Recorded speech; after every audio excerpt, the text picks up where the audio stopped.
नमस्कार, आप देख रहे हैं टीवी 27 न्यूज और मैं हूं आपके साथ आर्या चतुर्वेदी। चलिए बुलेटिन की शुरुआत करेंगे इस वक्त की बड़ी खबर से और रामपुर लोकसभा सीट को लेकर लगातार घमासान जारी है। आसिम राजा ने सपा के नाम से पर्चा खरीदा है और अभी पर्चा को लेकर बाहर निकले हैं आसिम राजा।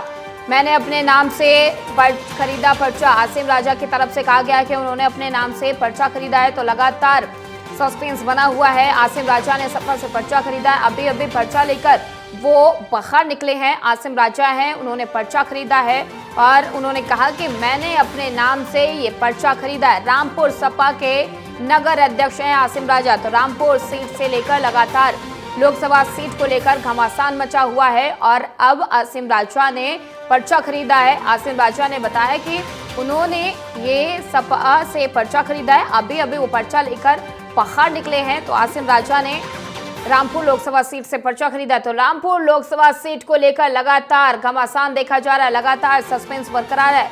रामपुर समाजवादी पार्टी के नगर अध्यक्ष हैं आसिम राजा। रामपुर में आज नामांकन भरने का आखिरी दिन है और आसिम राजा ने ये पर्चा खरीदा है। तो अब देखने वाली बात ये होगी कि रामपुर से आखिरकार किसकी उम्मीदवारी तय की जाती है। अभी पर्चा लेकर आसिम राजा बाहर निकले हैं और उन्होंने कहा कि ये उन्होंने अपने नाम से पर्चा खरीदा है। रामपुर सपा के नगर अध्यक्ष हैं आसिम राजा।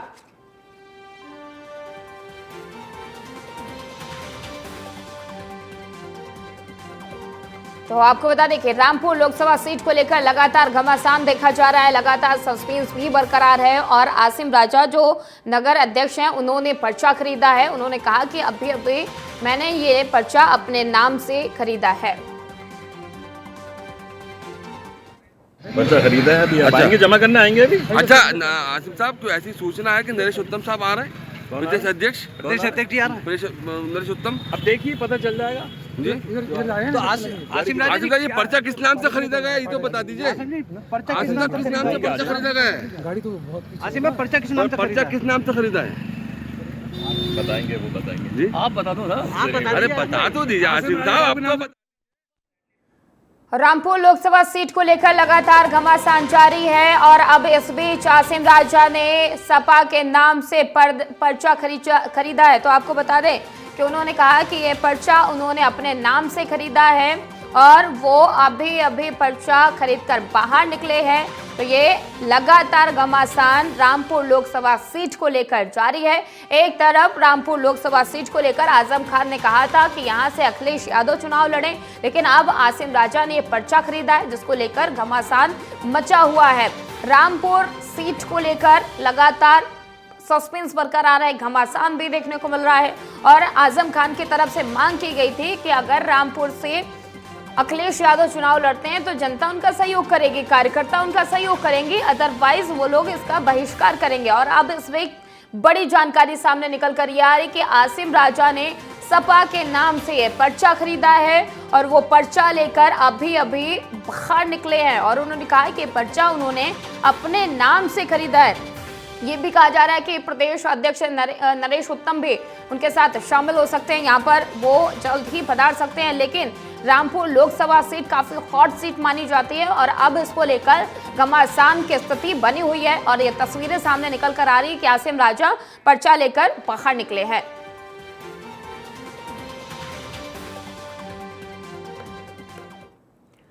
और इस खबर पर अधिक जानकारी के लिए हमारे संवाददाता साजिद खान हमारे साथ जुड़ चुके हैं। साजिद, जिस हिसाब से रामपुर लोकसभा सीट को लेकर घमासान मचा हुआ है, आजम खान की तरफ से मांग की गई थी कि यहाँ पर अखिलेश यादव चुनाव लड़ें और लेकिन ये आसिम राजा ने पर्चा खरीद लिया है, क्या कुछ निकल कर सामने आ रहा है?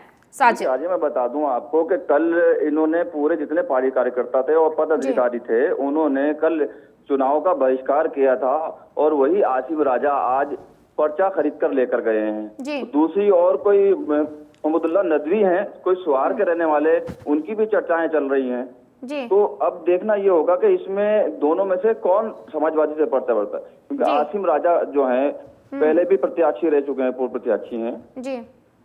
लेकिन साजिद, यहाँ पे सवाल ये खड़ा हो रहा है ना कि एक तरफ आजम खान ने मांग की थी कि यहाँ पर अखिलेश यादव चुनाव लड़े, लेकिन अब ये साजिद राजा का पर्चा भरना, पर्चा खरीदना क्या संदेश दे रहा है कि जो चुनाव बहिष्कार की बात की जा रही थी वो देखने को मिल सकता है, ये सपा के लिए भारी भी पड़ सकता है? साजिद, देखिए, मैं बता दूं आपको, कल एक आजम खान का फरमान आप ऑफिस से पढ़ते हैं कि हम जो है अगर अखिलेश चुनाव यहाँ से नहीं लड़ेंगे तो हम चुनाव का बहिष्कार करेंगे, और आज आप यहाँ से पर्चा खरीद रहे हैं। ये बात तो कुछ समझ नहीं आ रही। बिल्कुल साजिद, बिल्कुल, लेकिन ये भी कहा जा रहा है कि प्रदेश अध्यक्ष नरेश उत्तम भी यहाँ पर पहुंच सकते हैं कुछ देर में। जी जी जी, उनकी भी कुछ चर्चाएं हैं, लेकिन अभी ये कल से ही मोहम्मदुल्लाह नदवी जो है इनका भी चल रहा है, तो अभी तक कुछ क्लियर नहीं हो पा रहा है कि समाजवादी में चल क्या रहा है रामपुर खास करके। बिल्कुल, बहुत बहुत धन्यवाद साजिद तमाम सारी जानकारी देने के लिए।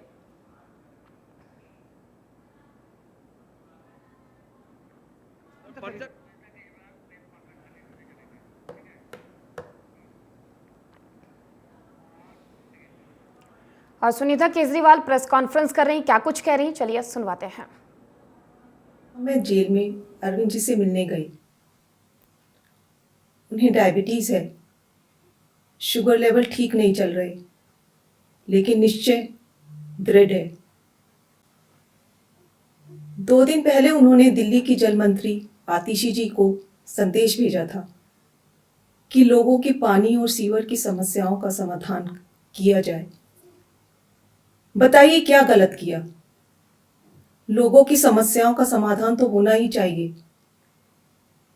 इस बात पर भी केंद्र सरकार ने आपके सीएम पर केस कर दिया। क्या ये लोग दिल्ली को तबाह करना चाहते हैं? क्या ये लोग चाहते हैं कि लोग अपनी समस्याओं से जूझते रहें? इस बात से अरविंद जी को बेहद पीड़ा हुई है। अरविंद जी ने मुझे एक बात और कही। इस सो कॉल्ड शराब घोटाले की जांच में ईडी ने पिछले 2 साल में 250 से ज्यादा रेड मार लिए। वो इस सो कॉल्ड शराब घोटाले का पैसा ढूंढ रहे हैं। अभी तक किसी भी रेड में 1 पैसा नहीं मिला। मनीष जी के यहां रेड मारी, संजय सिंह जी के यहां रेड मारी, सत्येंद्र जैन जी के यहां रेड मारी, 1 भी पैसा नहीं मिला। हमारे यहां रेड मारी, मात्र 73,000 रुपए मिले। तो वो इस सो कॉल्ड शराब घोटाले का पैसा है कहां? अरविंद जी ने कहा है कि इसका खुलासा वे 28 मार्च को कोर्ट के सामने करेंगे। सारे देश को सच सच बताएंगे कि इस सो कॉल्ड शराब घोटाले का पैसा है कहां। उसका सबूत भी देंगे। अरविंद जी बहुत सच्चे, देशभक्त, निडर और साहसी व्यक्ति हैं। उनकी लंबी आयु, सेहत और सफलता की कामना करना। उन्होंने कहा है, मेरा शरीर जेल में है, लेकिन आत्मा आप सबके बीच है। आंखें बंद करो, मुझे अपने आसपास महसूस करोगे। जय हिंद।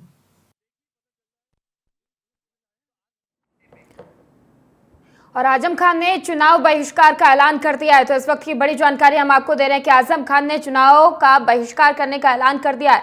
अखिलेश चुनाव नहीं लड़ेंगे तो वो बहिष्कार करेंगे। आजम खान ने जेल से समर्थकों को एक चिट्ठी लिखी है। रामपुर में हालात चुनाव के लायक नहीं है, ये आजम खान की तरफ से कहा गया है। आजम खान रामपुर में बगावत से ये तस्वीरें सामने निकल कर आ रही है। अखिलेश यादव नाराज है, ये सूत्रों के हवाले से भी खबर सामने आ रही है कि रामपुर में आजम खान के बगावत से अखिलेश यादव नाराज है और बड़ी कार्रवाई भी कर सकते हैं। ये सूत्रों के हवाले से खबर सामने निकल कर आ रही है। कल रामपुर में प्रेस कॉन्फ्रेंस की गई थी, चुनाव बहिष्कार का ऐलान किया था।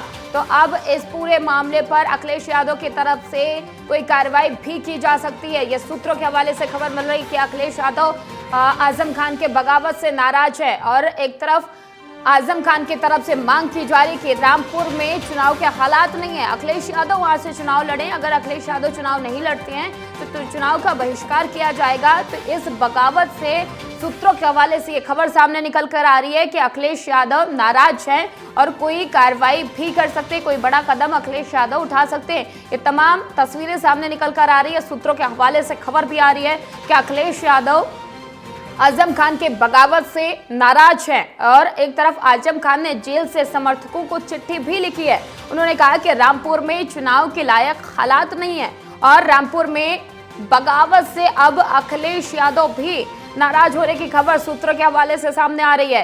एक तरफ आजम खान ने चुनाव का बहिष्कार करने के ऐलान किए है तो दूसरी तरफ से सूत्रों के हवाले से यह खबर सामने निकल के आ रही है कि इस बगावत से अखिलेश यादव की नाराजगी भी सामने निकल कर आ सकती है। वो नाराज बताए जा रहे हैं और जिसको लेकर उनके तरफ से कोई कदम उठाया जा सकता है, ये सूत्रों के हवाले से खबर आ रही है। तो रामपुर में इस समय घमासान मचा हुआ है। एक तरफ आजम खान है तो दूसरी तरफ सपा के नए प्रत्याशी भी हैं और अब ये तस्वीरें सामने निकल कर आ रही है कि रामपुर लोकसभा सीट में घमासान मचा हुआ है और एक तरफ आजम खान जेल से अपने समर्थकों को चिट्ठी भी लिख रहे हैं। उनके तरफ से मांग की जा रही है कि रामपुर में चुनाव के हालात नहीं है और वहां से चुनाव का बहिष्कार करने की भी बात उनके तरफ से कही गई है। लोकसभा आम चुनाव में रामपुर पहले चरण में है और नामांकन का आखिरी दिन है, लेकिन नामांकन का समय खत्म होने से पहले अचानक समाजवादी पार्टी के जिलाध्यक्ष समाजवादी पार्टी के रामपुर की चरम्बा सीट से विधायक और कई बड़े स्थानीय नेताओं ने प्रेस कॉन्फ्रेंस कर आजम खान के हवाले से चुनाव बहिष्कार का ऐलान कर दिया है। उनका कहना था कि सीतापुर जेल में बंद आजम खान ने सपा के राष्ट्रीय अध्यक्ष अखिलेश यादव से कहा है कि रामपुर में वो स्वयं चुनाव लड़ें। अगर अखिलेश यादव चुनाव नहीं लड़ते तो चुनाव का बहिष्कार करेंगे।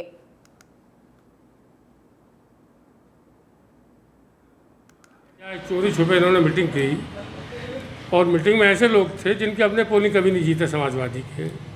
इन लोगों ने एक बहुत बड़ा फैसला ले लिया, बिना सोच समझे कहा कि चुनाव का बहिष्कार करते हैं लोकसभा का। इतना चाहने वाले समाजवादी के चाहने वाले जो लोगों ने इतना धक्का लगा है कि हमारे भीड़ लग गई। अभी मुश्किल से हज़ारों आदमी वापस किए हैं कि ये क्या नाटक हो रहा है कि चुनाव को बहिष्कार कर रहे हैं। तो हमने कहा ये चंद लोग समाजवादी के ठेकेदार थोड़ी है रामपुर में।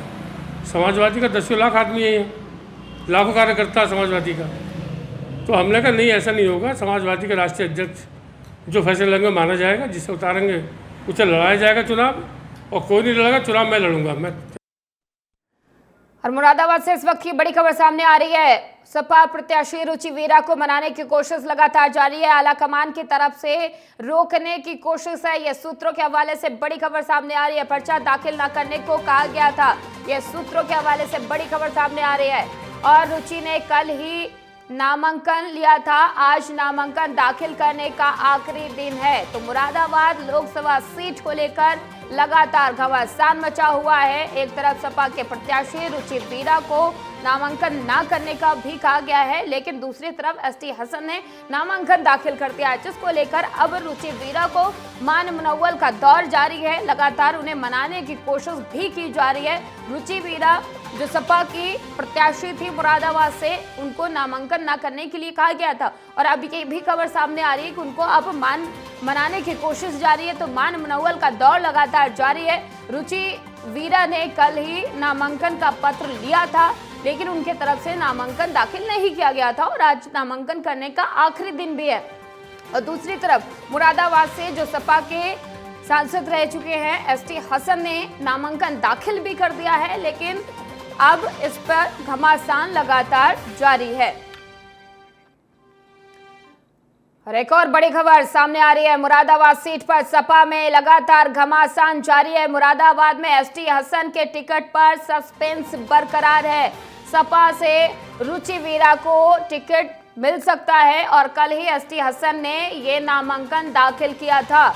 मुरादाबाद से मौजूदा सांसद हैं एसटी हसन और कल उन्होंने फिर से नामांकन भी दाखिल कर दिया है, लेकिन जो सपा के प्रत्याशी हैं रुचि वीरा, उनको और एसटी हसन को लेकर लगातार मुरादाबाद सीट पर घमासान जारी है। मुरादाबाद में एसटी हसन मौजूदा सांसद हैं, लेकिन इस बार उनको टिकट सपा की तरफ से नहीं दिया गया था। सपा ने यहाँ पर रुचि वीरा को अपना प्रत्याशी बनाया था, लेकिन एसटी हसन ने अपना नामांकन कल दाखिल कर दिया है और सपा से रुचि वीरा को अब टिकट एक बार कहा जा रहा है कि उन्हें फिर से उनका नामांकन दाखिल करवाया जा सकता है। तो लगातार मुरादाबाद सीट को लेकर सपा के अंदर घमासान मचा हुआ है। एक तरफ प्रत्याशी है और एक तरफ पूर्व सांसद भी है। जो एसटी हसन है वहां से मौजूदा सांसद भी हैं, उन्होंने अपना नामांकन दाखिल कर दिया है, लेकिन सपा ने एसटी हसन को इस बार टिकट नहीं दिया था और रुचि वीरा को मुरादाबाद सीट से प्रत्याशी बनाया था। लेकिन अभी तक रुचि वीरा ने यहां से नामांकन दाखिल नहीं किया है। लगातार मान मनोबल का दौर भी जारी है, घमासान भी इस सीट को लेकर लगातार देखने को मिल रहा है। तो तस्वीरें सामने निकल कर आ रही है। एक तरफ एसटी हसन ने नामांकन दाखिल कर दिया कल ही, और आज नामांकन करने का आखिरी दिन है, लेकिन सपा के जो दूसरी प्रत्याशी हैं रुचि वीरा, उन्होंने अभी तक नामांकन नहीं दाखिल किया। तमाम सूत्रों के हवाले से खबर ये भी आ रही है कि उन्हें नामांकन ना दाखिल करने की बात कही गई है और अब ये भी कहा जा रहा है कि उनसे नामांकन करवाया जा सकता है। तो तब ये तस्वीरें फिलहाल क्लियर नहीं हो पा रही है। और इस वक्त की एक और बड़ी खबर, केजरीवाल पर दिल्ली हाईकोर्ट में फिर सुनवाई हुई है। गिरफ्तारी और ईडी रिमांड को चुनौती दी गई थी, तो लगातार अरविंद केजरीवाल को लेकर सुनवाई जारी है। केजरीवाल पर दिल्ली हाईकोर्ट में सुनवाई फिर से शुरू हो गई है और गिरफ्तारी ईडी रिमांड को लेकर ये चुनौती हाईकोर्ट में दी गई थी, जिसको लेकर अभी कुछ देर पहले सुनवाई को रोक दिया गया था और ये भी कहा गया था कि कोर्ट में अगर प्रदर्शन किया जाता है तो उसके खिलाफ सख्त कार्रवाई की जाएगी। ये कोर्ट की तरफ से आदेश भी दिए गए थे। लगातार पूरे देश में अलग अलग जगहों पर अलग अलग राज्यों में केजरीवाल के समर्थक और आम आदमी पार्टी के कार्यकर्ता प्रदर्शन भी कर रहे हैं और जिसको लेकर आदेश दिया गया था कि अगर कोर्ट के बाहर प्रदर्शन किया जाता है, कोर्ट में प्रदर्शन किया जाता है तो उसके खिलाफ कार्रवाई की जाएगी, जिसको लेकर ये सुनवाई कुछ देर पहले रोकी गई थी। लेकिन एक बार फिर से केजरीवाल को लेकर दिल्ली हाई कोर्ट में सुनवाई शुरू हो चुकी है।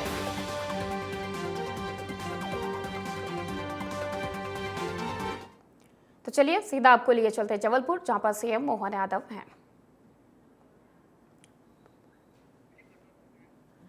तो ये तस्वीरें सीधा हम आपको जबलपुर से दिखा रहे हैं, जहां पर सीएम डॉक्टर मोहन यादव कार्यकर्ताओं से रूबरू हो रहे हैं, जनता से रूबरू हो रहे हैं। लोकसभा चुनाव की तारीखों का ऐलान हो चुका है।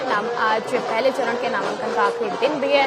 लगातार बीजेपी की तरफ से रैली की जा रही है और प्रचार प्रसार के लिए तमाम तैयारियां की जा रही हैं। जनता के बीच में जाकर, धरातल पर जाकर बीजेपी के कद्दावर नेता जनता से रूबरू हो रहे हैं और ये रैली की जा रही है। इस रैली में आप देख सकते हैं, तस्वीरें देख सकते हैं कि भारी संख्या में लोग मौजूद हैं और सीएम डॉक्टर मोहन यादव यहाँ पर अपना शक्ति प्रदर्शन कर रहे हैं। जबलपुर से सीधा हम आपको ये तस्वीरें दिखा रहे हैं, जहाँ पर बीजेपी प्रत्याशी आशीष दुबे की नामांकन रैली की जा रही है। उस रैली में नामांकन से पहले सीएम मोहन यादव, डॉक्टर मोहन यादव का शक्ति प्रदर्शन आप इन तस्वीरों में देख सकते हैं कि एक तरफ 24 का रण है और इस रण को लेकर बीजेपी अलग अलग राज्यों में अपना शक्ति प्रदर्शन करते हुए दिखाई दे रही है। तो यहाँ पर ये तस्वीरें हम आपको जबलपुर से दिखा रहे हैं, जहाँ पर सीएम डॉक्टर मोहन यादव का शक्ति प्रदर्शन आप इन तस्वीरों में देख सकते हैं कि भारी संख्या में लोग वहां पर मौजूद हैं,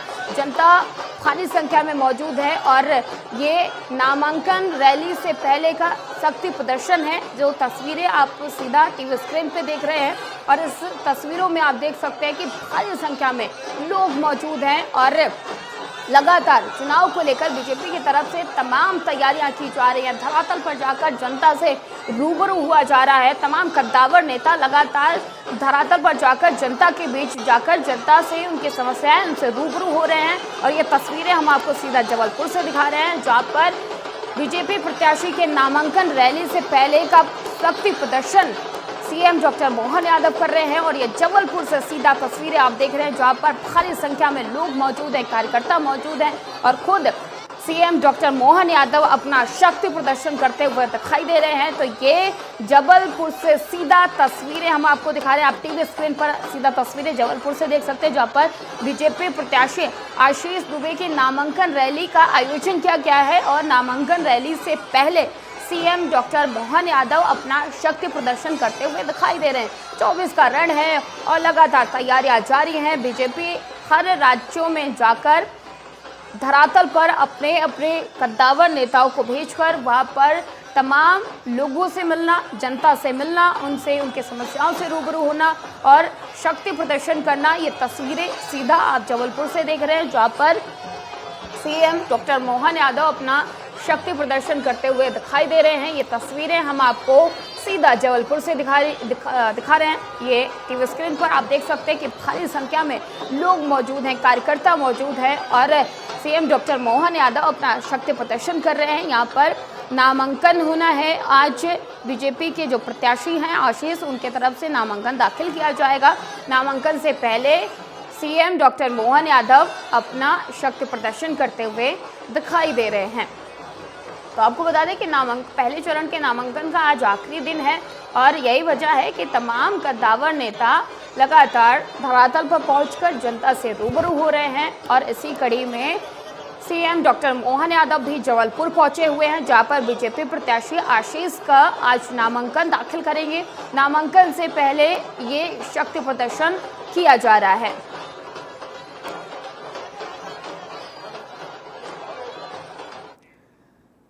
और खबर डिडोल से है। डिडोल लोरमी जिले में भीषण सड़क हादसा हो गया है। हादसे में नशे में धुत पुलिस वाहन चालक ने पीछे से बाइक सवार दंपति को जोरदार टक्कर मार दी। हादसे में ठोकर लगते ही दंपति बाइक के साथ फेंक गए और आपको बता दें कि गंभीर रूप से वो घायल हो गए। और वहीं ठोकर मारने के बाद नशे में धुत पुलिस वाहन चालक मौके से गाड़ी लेकर फरार हो गया। पूरा मामला सीसीटीवी कैमरे में कैद हो गया है। वहीं पीड़ित ने आरोपी के खिलाफ कार्रवाई को लेकर लोरमी थाने में लिखित शिकायत पर मामला दर्ज करवाया, जिस पर प्रशासन ने पुलिसकर्मी के खिलाफ सख्त कार्रवाई के निर्देश जारी किए हैं। गांव का आदमी तो उसको नज़र के चूक करने के बाद गाड़ी रफ्तार से भागने लगा आगे की तरफ और रोक नहीं पा रहा था। उसके बाद लड़का लोग मेरे को बताया कि ऐसे ऐसे हो गया कि मैं तुरंत फौरी पर पकड़ा। उसके बाद तुरंत कपड़ा चेंज करा, उसके बाद मैं आया था तुरंत। उसके बाद आने के बाद पुलिस वाले भाग गया था चकमा दे के। उसके बाद जो करना है वो कर लो ऐसे करके बोल रहा था पुलिस वाला। उसके बाद अभी भी बोला था पुलिस वाला क्या करोगे कि मेरे को बोला था, अंदर में बैठा था पुलिस वाला क्या करोगे कि मेरे को बोल रहा। सरगुजा में लंबे समय के बाद लोकसभा सीट से कांग्रेस के प्रत्याशी की घोषणा कर दी गई है। सरगुजा लोकसभा सीट से कुमारी शशि सिंह को कांग्रेस ने अपना उम्मीदवार घोषित किया है। प्रत्याशी की दौड़ में अमरजीत भगत का नाम भी शामिल था, लेकिन पार्टी ने शशि सिंह पर भरोसा जताया है। मीडिया से बातचीत में उन्होंने क्या कुछ कहा, चलिए सुनवाते हैं। मुझे नहीं लगता सरगुजा में कोई मोदी लहर अफेक्ट करेगा, क्योंकि हम ट्राइबल क्षेत्र के हैं, ये सीट भी ट्राइबल है। हमारे साथ सब ट्राइबल भी समझ रहे हैं, हर वर्ग के लोग समझ रहे हैं कि उनके साथ कितना अत्याचार हो रहा है इस देश में। आज हमारे संविधान खतरे में है, देश का लोकतंत्र खतरे में, आज महंगाई की सीमा पार हो चुकी है, इस देश की स्थिति बहुत खराब हो चुकी है।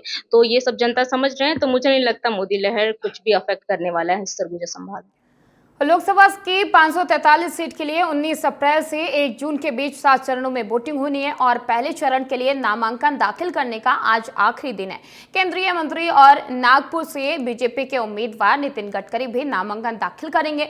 नामांकन दाखिल करने से पहले गडकरी ने अपने आवास पर पूजा की और इस दौरान महाराष्ट्र के डिप्टी सीएम देवेंद्र और राज्य भाजपा अध्यक्ष चंद्रशेखर बानकुले और एनसीपी नेता प्रफुल्ल पटेल भी मौजूद रहे।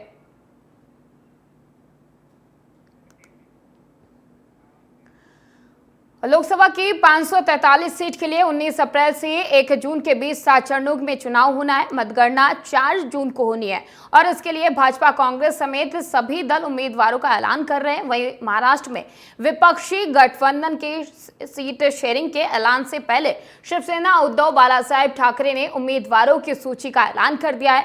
पार्टी से राज्यसभा सांसद संजय राउत ने सूची के जरिए उम्मीदवारों का ऐलान किया है। सूची के 16 लोगों को चुनावी मैदान में उतारा गया है। अनिल देसाई मुंबई दक्षिण मध्य संसदीय क्षेत्र से चुनाव लड़ेंगे और जिसमें अनिल देसाई मुंबई दक्षिण मध्य संसदीय क्षेत्र से चुनाव लड़ेंगे।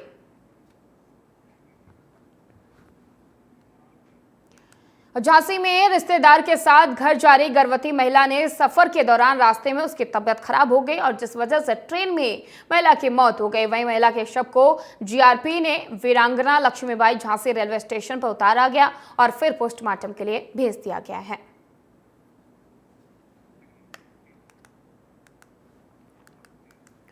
और आपको खबर बता दें कि चंदौली से खबर सामने आ रही है, जहां पर ये खबर चंदौली से सामने आ रही है। तो आपको बता दें कि खबरों में आगे बढ़ते हैं और बात करेंगे चंदौली के। चंदौली में पुलिस ने आरोपी को गिरफ्तार किया है और चंदौली जिले से एक युवक की हत्या के मामले में पुलिस को बड़ी कामयाबी मिली है। जानकारी के मुताबिक गर्भवती महिला की ट्रेन में मौत हो गई थी।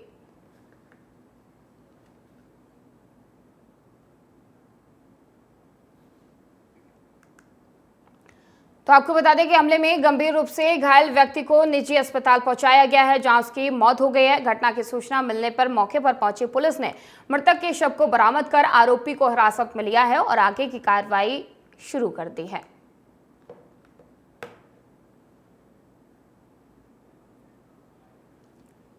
आज शाम को थाना मुगलसराय अंतर्गत दो दोस्त आपस में दारू पी के झगड़ा किए। वहीं पास में पड़ी हुई डंडे से एक दोस्त ने वार कर दिया और स्वयं उसको हॉस्पिटल लेके गया, जहां डॉक्टरों ने उसको मृत घोषित कर दिया गया है।